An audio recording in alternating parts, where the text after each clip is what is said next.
Hello everybody and welcome back. As always, I am Matteo311 and today I am continuing with some more Asgard's Wrath content. Today I have 20 tips for you that I wish I knew when I first started this game. I'm going to blast through these pretty quickly, but if you don't want to stick around, I will list all the tips in the description with timestamps. I also should have a full review of this game up by the end of the week. I'm currently about 30 hours into it and approaching the end of the main storyline. I also recently released a Valve Index Revive tutorial for those of you who want to experience this game and do not have an Oculus Rift or Rift S. I will also link that in the description. If any of these tips end up helping you, why not go ahead, leave a thumbs up and maybe a comment down below. Okay guys, here we go. Number 1, at the beginning calibration screen where you get to meet Treebeard. Do not skimp on this. Make sure you put your arms out straight and press in that thumbstick.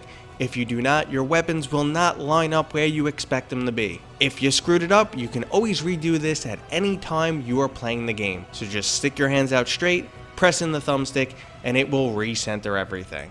Number 2 is almost slightly an exploit, but anytime that you will be getting a new companion character. Rather than transforming the companion character, you could just continually squeeze the animal and create yourself an animal bone. And you could just repeatedly do this until your inventory is full of animal bones, and then you can return and sell them.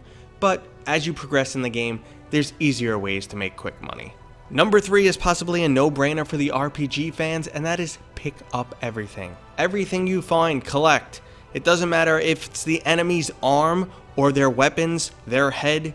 Save everything and go sell it later. This is with the exception of enemy heads. Hold on to those. Now with your inventory also comes what I like to call the Skyrim cheat.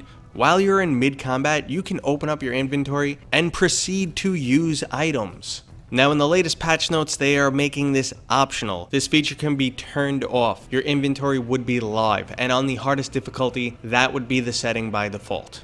After you get your first animal companion, you may constantly find that he's a little bit too far away from you for whatever reason. You want to bring him right to you. Hold down B on your controller and click your feet. This will instantly recall the character. Your companion will not walk to you. They will appear directly in front of you.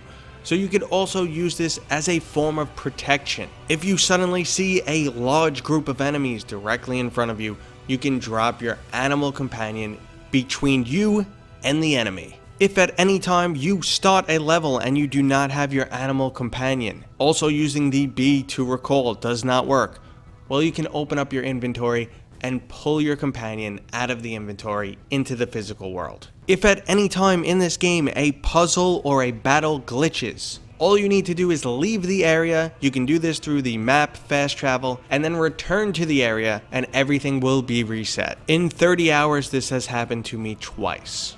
Speaking of traveling back, I do recommend that you travel back to the Great Hall often. You could dump off any extra supplies you have, and you could check out what new gear has recently become available. All gear upgrades are crafted in a linear fashion, and just about everything you need can be crafted through a combination of purchased materials. So between 2 vendors, you can purchase everything you need to continually craft the items needed to make your gear upgrades.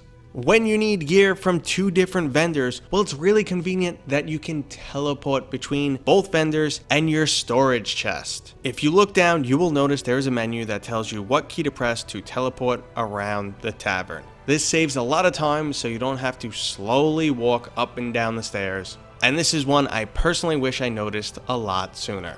Now if you need cash to build that extra gear, I recommend the axe throwing game set to limited time. One thing you may not realize is you can continually throw 2 axes. I've personally never failed an axe throwing competition to date, and I will sit there for 30 plus minutes just grinding out some hack silver.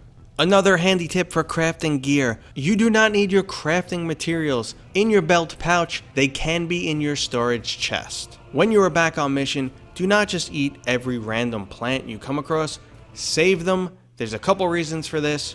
1, they are crafting materials. 2, you may come across gnomes that ask for random things.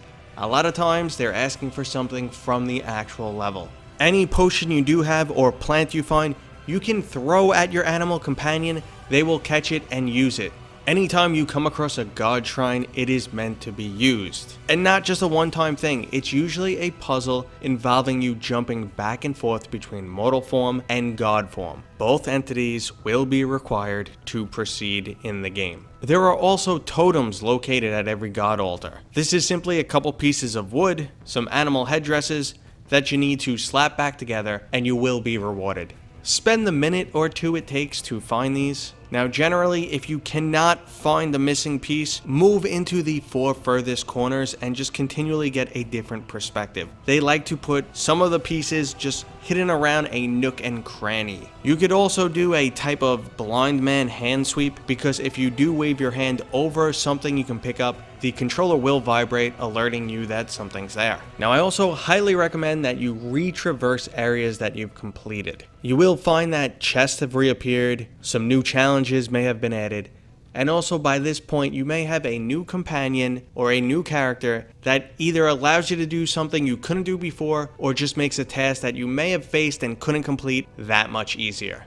Now my last 2 tips are for combat. When the red meter on an enemy is full, they're most likely going to start using their attacks that you can counter and destroy their god armor. The second combat tip is I recommend that you pick up high level enemy weapons. A lot of these weapons will have status effects. These effects all basically do damage over time and will make combat that much easier. I also recommend that you pop in and out of combat frequently. Currently, if you try to stay toe-to-toe with an enemy, they will shield bash you quite often, leaving you with the impression that you are doing something wrong or that you're losing combat. Current patch notes state that they're going to be reducing the number of shield bashes from enemies, but until then, I recommend you move in, counter 1 or 2 attacks, and then back up. Once the enemy's armor is broken, there's no need to really try to fully engage them. Pop in, get a quick hit, pop out. Okay everyone, I hope you enjoyed this video.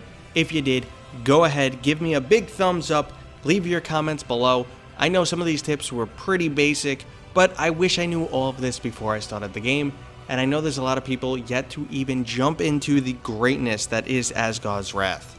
If you are enjoying my content, please consider subscribing, and as always, I will see you guys on next time.